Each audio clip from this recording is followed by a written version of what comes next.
In this video, I'm going to show you how to create a custom indicator in cTrader. Now, the first thing you want to do inside cTrader, you want to go to the top left and you want to click on those three lines to expand your sidebar. And then you want to go to the bottom where it says Algo and click on that. And then you want to go into indicators. Now, from here, you want to click on the new button. And of course, we're going to build a new algorithm, which is, of course, can be an indicator as well. So we're going to click on build a new algorithm and then next.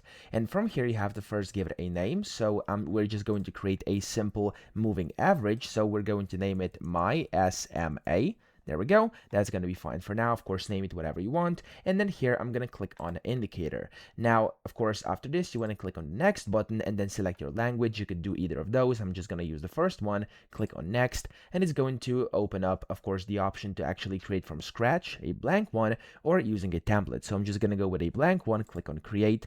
And there we go. It's going to open up this builder and then your code builder or code editor over here. Now, in here, of course, you can start coding or you could just use like an AI tool to help you with this. So what I did here is I basically just asked ChatGPT to create me a simple moving average, also known as an SMA.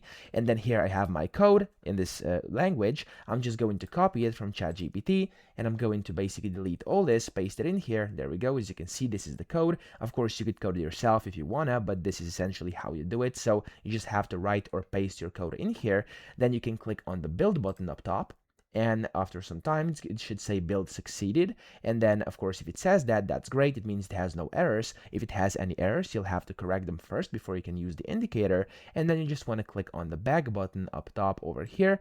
And then you can see your indicator, your custom indicator over here. You can click on add chart, wait for a few seconds, and your indicator should be added to your chart. There we go, just like mine over here, if everything is correct. Now, of course, up top here, it says that the indicator is currently on here, and then you can hide it, you can reveal it, you can set different properties, etc. Okay, so that's how you do it. I hope this video helped you out. If it did, please subscribe to the channel and help me out as well.